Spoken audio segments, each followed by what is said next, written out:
Hello everyone, welcome to ChemUp Academy. So in today's lecture we shall be talking about the molecular orbital theory. We shall be continuing about it. In the previous lecture I had already explained you what molecular orbital theory is, who has given this theory and what it actually talks about. So आज की class में we shall be trying to solve its questions. So when we start, we can write down the unit as chemical bonding and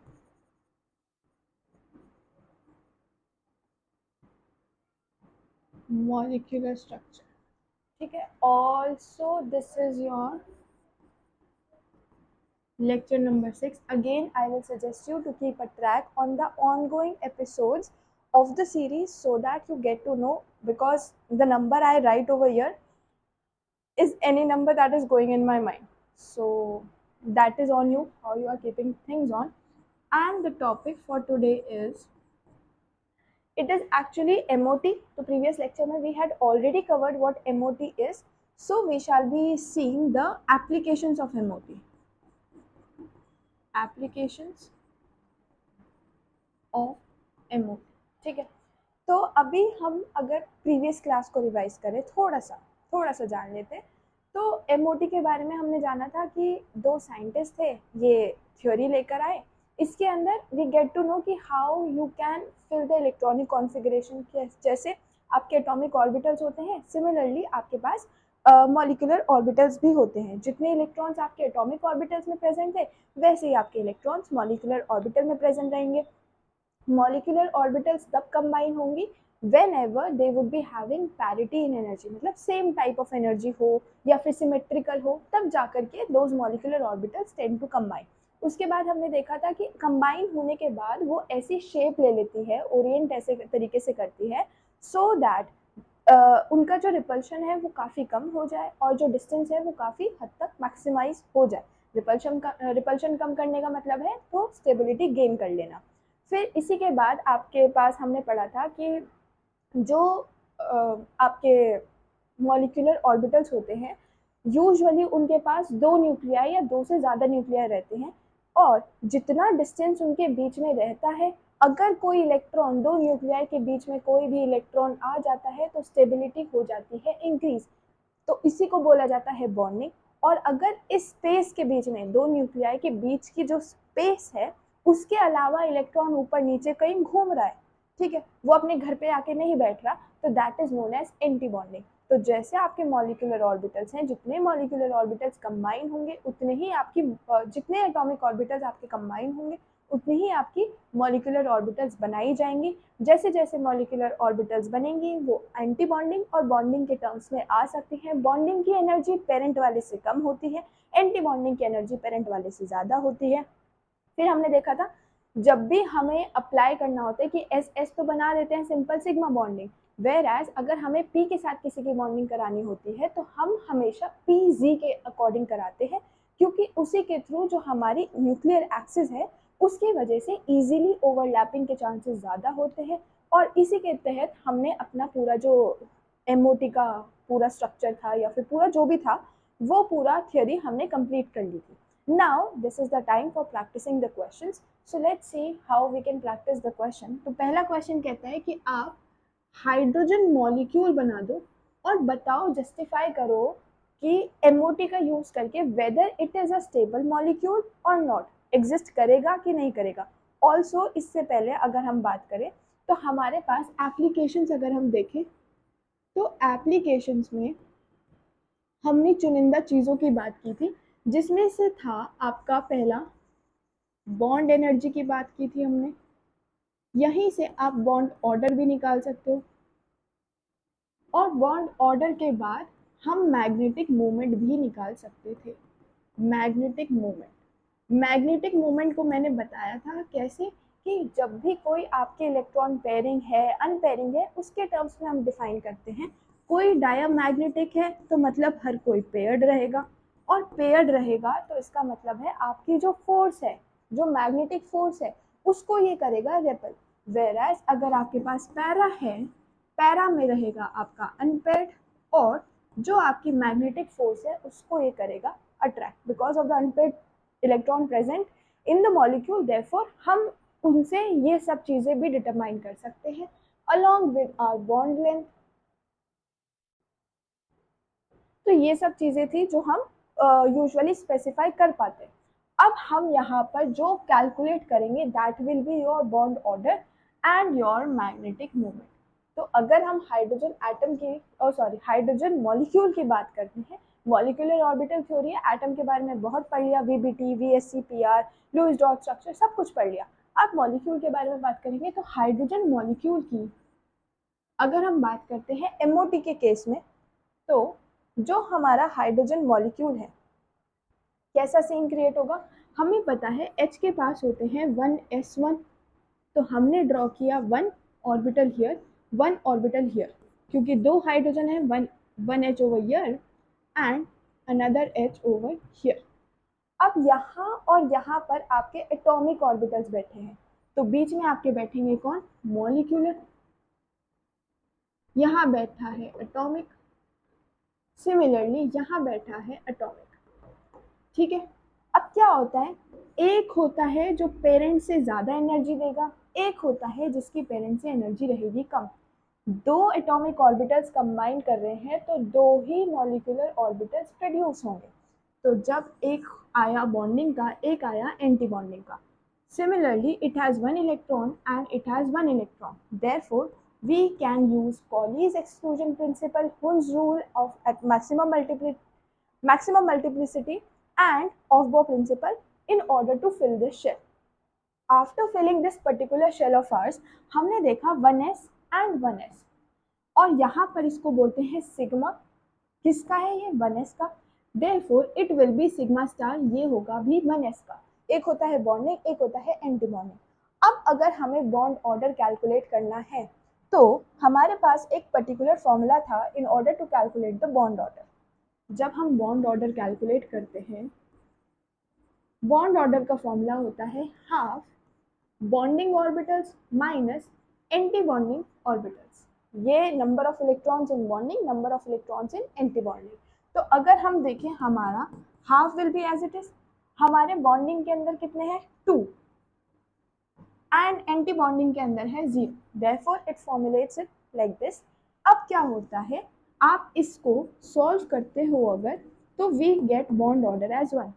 bond order 1 आने का मतलब खुद में justify करता है क्या, अगर आपका बॉन्ड ऑर्डर 1 आ गया है तो इसका मतलब there will be single bond. Single bond होता है मतलब इस हाइड्रोजन और इस हाइड्रोजन के केस में आपका जो बॉन्ड ऑर्डर है दैट इज 1, और हमें पता है इसकी जो बॉन्ड लेंथ है that is 74 pm something 74 it is, or either 79, you can just check whether it is 74 or 79.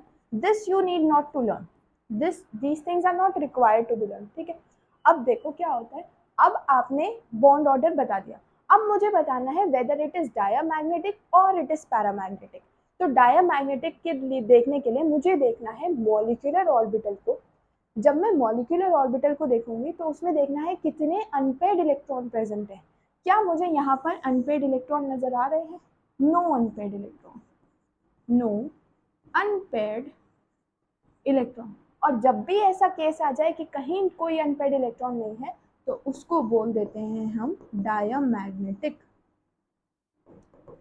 इस तरीके से आप एमओटी के क्वेश्चंस को सॉल्व कर सकते हो. आप कैलकुलेट कर सकते हो बॉन्ड ऑर्डर, आप कैलकुलेट कर सकते हो उसका डायामैग्नेटिक बिहेवियर.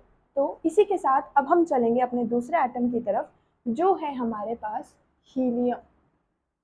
क्या He2 कुछ हो सकता है, तो ये हम बताएंगे एमओटी के थ्रू. आपने बताना है एक एटॉमिक कॉर्नर यहाँ, एक एटॉमिक कॉर्नर यहाँ, और बीच में आपका हो गया मॉलिक्यूलर. ठीक है. अब हीलियम की अगर हम लिखते हैं तो हीलियम को हम कैसे लिख सकते हैं, 1s2.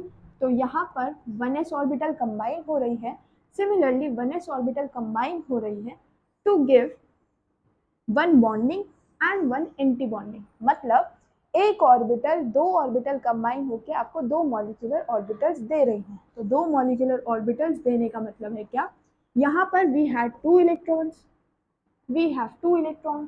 Poly exclusion principle rule follow करते हुए अगर ये 1s है, ये भी 1s है, तो ये सिग्मा 1s हुआ और ये सिग्मा स्टार 1s हुआ। कॉन्फ़िगरेशन हम याद करके आए हैं ऑलरेडी, जिसको याद नहीं है please go and revise and learn it by heart. Therefore 2 electrons and we have 2 electrons. अगर हमें बॉन्ड ऑर्डर कैलकुलेट करना है तो बॉन्ड ऑर्डर कैलकुलेट करने के लिए what we can do is bond order is equals to half. अगर हम एंटी बॉन्डिंग के देखेंगे तो it will be 2 -2 for anti bonding, 1/2 - 2 is 0, therefore 0।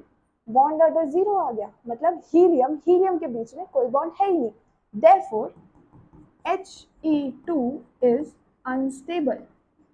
Unstable and कोई चीज अनस्टेबल होती है तो वो चीज दुनिया में एग्जिस्ट नहीं करती, therefore it does not exist. Bond order निकालिए, अब डायमैग्नेटिक पैरामैग्नेटिक निकालने का फायदा नहीं है, but still if you want to calculate तो ये डायमैग्नेटिक होगा क्योंकि ये सब पेयर्ड है।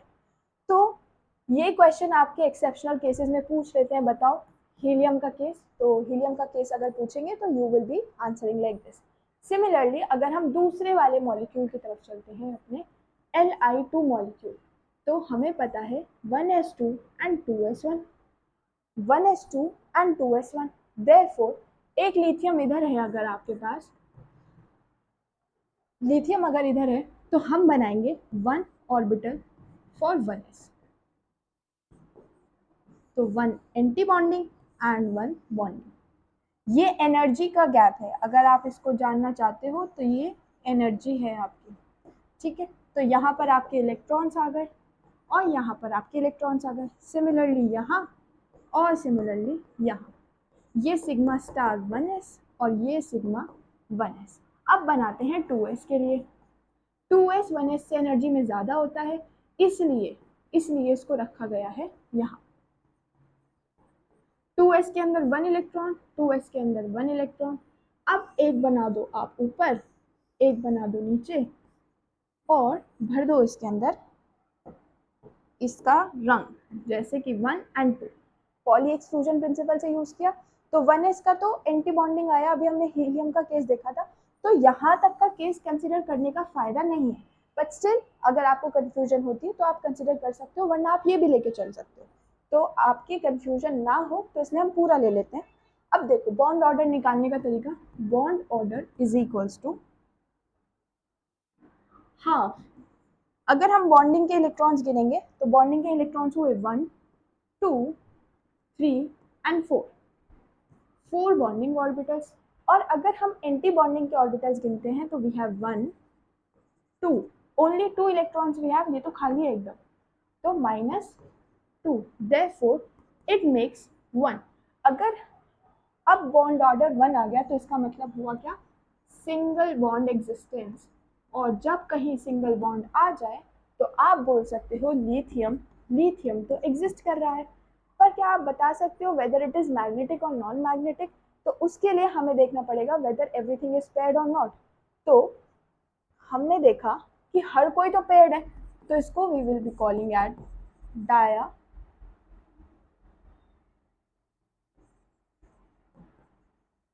Magnetic. This is how we can solve questions. Similarly अगर आपके पास आता है कोई से ऑक्सीजन का केस, ऑक्सीजन O2, जिसकी अगर हम लिखें तो कितने इलेक्ट्रॉन्स बैठेंगे, 16 इलेक्ट्रॉन्स। अब डायरेक्टली वो लिख देते हैं, पहले अपनी configuration, let's place our configuration. हमारी कॉन्फ़िगरेशन होती है sigma 1s, sigma star 1s, sigma 2s, sigma star 2s, sigma 2pz, फिर सिग्मा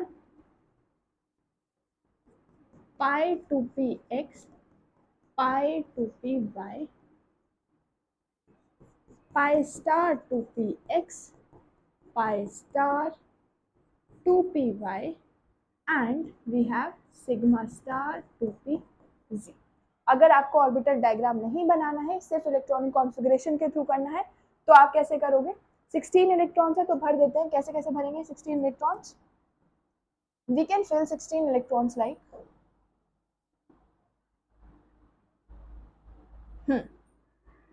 2 2 2 2 2 2 कितने हुए? 1 2 3 4 5 6 7 एंड 8।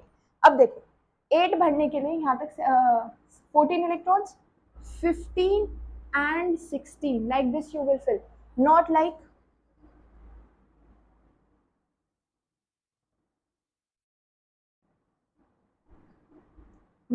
this। क्योंकि दोनों की एनर्जी सेम है तो पॉलिंग कहता है सेम एनर्जी वालों को साथ में भरो। तो पहले मैक्सिमम मल्टीप्लिसिटी तो लेकर आओ, तो मल्टीप्लिसिटी आई अब मैक्सिमम, ठीक है।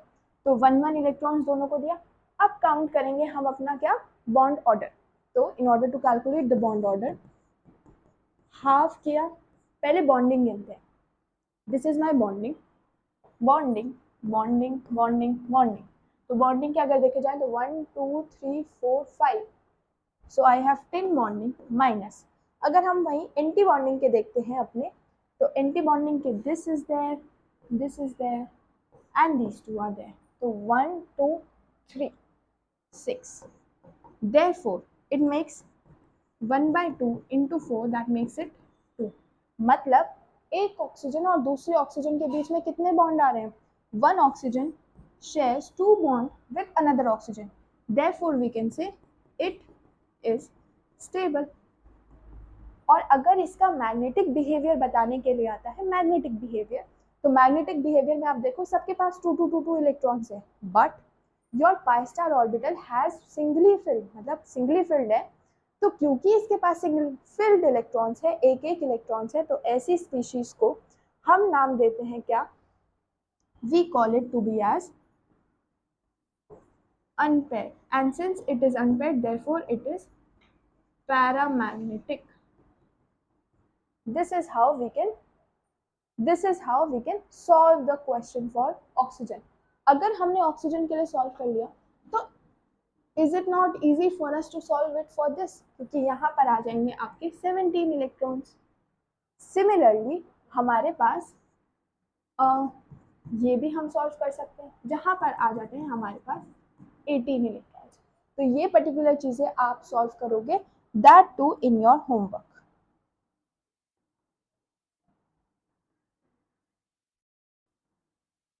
ये है आपका होमवर्क, इसको लिखते हैं आपके रेड से लिख देते हैं, चलो ठीक है। तो इनकी कॉन्फ़िगरेशन बतानी है, you need to tell their magnetic behaviour, और वो आप कमेंट कर देना नीचे यूट्यूब के वीडियो के नीचे। अब ये तो थी पूरी कहानी आपके मॉलिक्यूलर ऑर्बिटल्स की। आप कार्बन के लिए ट्राई करो, नाइट्रोजन के लिए, फ्लोरीन के लिए, क्लोरीन के लिए, जितने मर्जी के लिए आप ट्राई करो। कॉन्फ़िगरेशन पता होनी चाहिए, ये वाला मेथड पता होना चाहिए। ये नहीं पता है तो इससे कर लो, ठीक है। आपको दोनों मेथड सिखा दिए गए। Now the last topic for today is your hydrogen bonding. Hydrogen bonding, hydrogen bonding से ही समझ में आ रहा है कि कोई भी चीज है जो हाइड्रोजन के साथ बॉन्ड बना रही है। जैसे कि मेरा ऑक्सीजन हाइड्रोजन के साथ बॉन्ड बना सकता है, मेरा फ्लोरीन हाइड्रोजन के साथ बॉन्ड बना सकता है, मेरा क्लोरीन हाइड्रोजन के साथ बॉन्ड बना सकता है। तो ये सब चीजें जब मेरी हाइड्रोजन के साथ जुड़ जाती है, nitrogen can also make bond with my hydrogen, तो ये सब चीजें को हम बोलेंगे नहीं, ये सब चीजें हाइड्रोजन बॉन्डिंग नहीं है, बल्कि इनके साथ अगर मेरे पास कोई पर्टिकुलर चीज है, इनके साथ मेरे पास बहुत सारे मॉलिक्यूल्स थे, जिसकी वजह से क्या हुआ, ये वाला हाइड्रोजन दूसरे ऑक्सीजन के साथ भी बॉन्डिंग कर देता है। यहाँ तो इसकी परमानेंट बॉन्डिंग है, यहाँ परमानेंट सेटिंग है, पर एक्स्ट्रा अफेयर भी चला रहा है बाहर, एक्स्ट्रा अफेयर भी चला रहा है। ये जो एक्स्ट्रा अफेयर चला इसका बाहर, इसको आप बोलोगे क्या, हाइड्रोजन बॉन्डिंग। कैसे? सिमिलरली यहाँ चलेगा एक्स्ट्रा और यहाँ चलेगा एक्स्ट्रा, इस पर्टिकुलर चीज को बोलते हैं हाइड्रोजन बॉन्डिंग। ये तो मैंने डिफरेंट डिफरेंट मॉलिक्यूल्स में दिखा दिया आपको, सेम मॉलिक्यूल्स, जैसे तो यहाँ पर बॉन्डिंग आ जाएगी, यहाँ बॉन्डिंग आ जाएगी, यहाँ बॉन्डिंग आ जाएगी, and similarly in these cases as well. अब आपके मन में ख्याल आएगा कि हाइड्रोजन के पास सिर्फ एक इलेक्ट्रॉन तो होता है, वो इसने इसको दे दिया, तो अब इसके पास इतनी पावर कहाँ से आ रही है कि ये इसके साथ भी बॉन्डिंग कर सके? ऐसा कैसे हो पा रहा है? तो देखो, ऐसा यूजुअली तब होता है जब हाइड्रोजन किसी इलेक्ट्रोनेगेटिव एलिमेंट से जुड़ा हो। हाइड्रोजन अगर अपने से ज़्यादा इलेक्ट्रोनेगेटिव एलिमेंट से जुड़ा है तो क्या होता है, जो शेड पेयर ऑफ इलेक्ट्रॉन्स की बात हम करते हैं, the shared pair of electrons, वो यूजुअली शिफ्ट हो जाते हैं इलेक्ट्रोनेगेटिव एलिमेंट की तरफ, जिसकी वजह से जो इलेक्ट्रोनेगेटिव एलिमेंट है उसके पास आता है पार्शियल नेगेटिव चार्ज, और जो हमारे पास हाइड्रोजन बचा इसको मिलता है पार्शियल पॉजिटिव चार्ज। जैसे इसको पार्शियल पॉजिटिव चार्ज मिला, similar is the case happening over here, ये गेन करके बैठा है पार्शियल पॉजिटिव, और यहाँ पर भी same case, and so on, हर जगह सेम कहानी, हर घर की सेम कहानी। ये अपने घर से परेशान, ये अपने घर से परेशान, दोनों परेशानी मिल बांट के हजम कर लेते हैं। तो यहाँ पार्शियल पॉजिटिव, यहाँ पार्शियल नेगेटिव, तो आपको नहीं लगता दोनों एक दूसरे को अट्रैक्ट कर रहे होंगे, बट क्योंकि वो दोनों ऑलरेडी बंधन में बंधे हुए हैं, दिस बंधन ये एकदम परमानेंट वाला बंधन है, तो इसको तो तोड़ नहीं सकते। देयरफॉर पार्शियल पार्शियल की वजह से इसी पर्टिकुलर चीज को बोला जाता है हाइड्रोजन बॉन्डिंग। अब यहाँ पर तो मैंने आपको दो दो मॉलिक्यूल्स के अंदर दिखा दी, डिफरेंट डिफरेंट मॉलिक्यूल्स। ऐसा भी हो सकता है with in the same molecule एक ही घर में चीजें सेव हो जाएं, जैसे कि अगर मुझे एक ही की बात करनी है तो I can take it to be as I have this particular ring. ये एग्जाम्पल शायद आपकी बुक में भी है,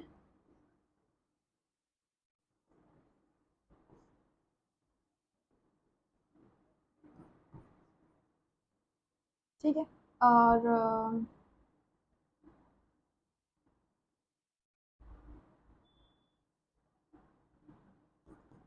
लेट्स टेक इट। तो यहाँ पर इलेक्ट्रोनेगेटिविटी के टर्म्स में देखा जाए तो नेगेटिव, एंड इलेक्ट्रोनेगेटिविटी के टर्म्स में देखा जाए तो पॉजिटिव। देयरफॉर बॉन्ड बनाओ ऐसे।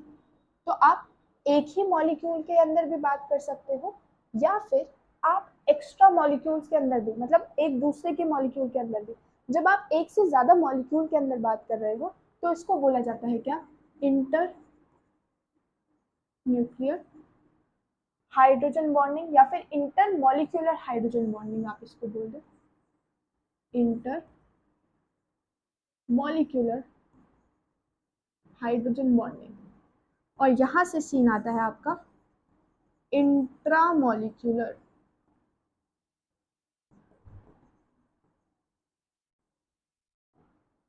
ये अभी सेटिस्फाइड नहीं है, क्योंकि ऑक्सीजन आपको पता होगा कि ऑक्सीजन हमेशा डबल बॉन्ड बनाता है, यहाँ डबल बॉन्ड नहीं बन सकता। चलो यहाँ अगर डबल बॉन्ड बना भी दिया तो this will be gaining positive charge of yours, ठीक है। तो वो मॉलिक्यूल से सेटिस्फाई करने के लिए था।